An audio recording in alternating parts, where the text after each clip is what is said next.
পরম thank you. পিতা এবং আরাধ্য চরণে প্রণাম জানিয়ে কিছু বলার চেষ্টা করছি। ঠাকুর বলছেন অনুতাপ করো, কিন্তু স্মরণ রেখো যেন পুনরায় অনুতপ্ত হতে না হয়।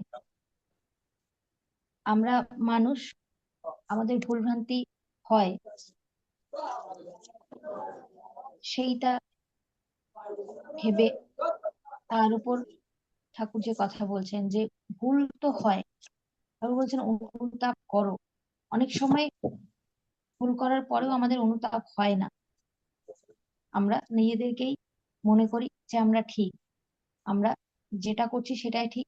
কেউ কিছু বলে দিলেও আমাদের অহংকার কাজ করে, যেখানে আমরা নিজেদেরকে বড় মনে করি, আমরা নিজেদের ভুলটা বুঝতে চেষ্টা করি না। কিন্তু যদি আমরা ঠাকুরের পথ ধরে আছি, ঠাকুর সবসময় বলছেন যে নিজের দোষটাকে নিজে খুঁজে বার করো, তবেই সংশোধন ঠিক মতো করা যাবে। তো সেই জায়গায় আমাদেরকে প্রথমে তো কোনো ভুল করে থাকলে, কোনো ত্রুটি হয়ে থাকলে সেটাতে অনুতাপ করা উচিত এবং নিজের ভুলটাকে বোঝা উচিত।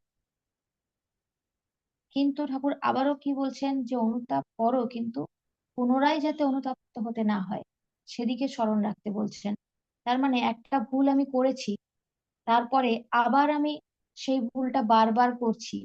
আমি একবার অনুতপ্ত হলাম, ঠাকুরের কাছে ক্ষমা চাইলাম, তার কাছে আমি আমার নিজের ভুলের কথা বললাম এবং হয়তো বললাম ঠাকুর আমাকে ক্ষমা করে দাও।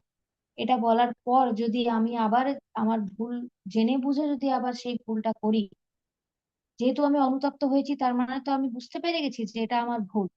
তো তারপরেও যদি আমি একই রকম ভুল করতে থাকি, তো সেটা আর ক্ষমার যোগ্য হয় না।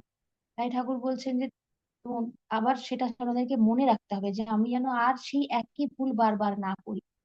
একই ভুল করে যদি বারবার আমি করতেই থাকি, আমি যদি বারবার অনুতপ্ত হতে থাকি, তাহলে কি হয়, আমার সঠিক আর হওয়া ওঠে না। একই জীবনে যদি একটা মানুষ বারবার একই ভুল করে, তাহলে তার সঠিক অনুতাপও হয়নি, আর তার আর সঠিক পথে চলাও হয় না। জীবনে কোনটা সঠিক সেই দিকটাও, সেই দিশাটাও সে আর খুঁজে পেতে পারে না, এবং সেটা তার নিজের ভুলের কারণে, কারণ সে জেনে বুঝেই আবার সেই ভুল করছে। তো সেই জন্যই ঠাকুর যে যেরকম আমাদের চলতে বলছেন যে ভুল যদি হয়ে থাকে এগিয়ে চলো, ভুল হয়েছে বলে সেটা নিয়ে বসে থাকলেও চলবে না যে আমার এটা ভুল হয়ে গেল তো সেটাকেই সবসময় ভাবলাম, সেটা নিয়েই সবসময় আলোচনা করলাম, আমি একেবারে ডিপ্রেশনে চলে গেলাম যে আমার ভুল হয়ে গেছে, সেটা না। ঠাকুরের কাছে আমরা নিজেদেরকে সারেন্ডার করবো, ঠাকুরের কাছে আমরা নিজেদেরকে বলবো যে আমরা, আমাদের এই ভুলটা হয়ে গেছে, তাই নিয়ে আমাদের ক্ষমা করেন। আবার আমরা স্মরণও রাখবো যাতে সেই ভুলটা আর বারবার না হয়। তাহলে কি হবে, আমরা সঠিক পথ ধরে, সরলভাবে সত্যের পথ ধরে এবং ঠাকুরের পথ ধরে সুন্দরভাবে এগিয়ে যেতে পারবো। আলোচনা এখানে শেষ করছি। জয় গুরু। জয়গুরু। আমাদের প্রিয়া ভান্ডারী মা অত্যন্ত সংক্ষিপ্তভাবে অনুতাপ বিষয়ে শুনলাম মায়ের কাছ থেকে। জয়গুরু, আমি মায়ের কথাগুলো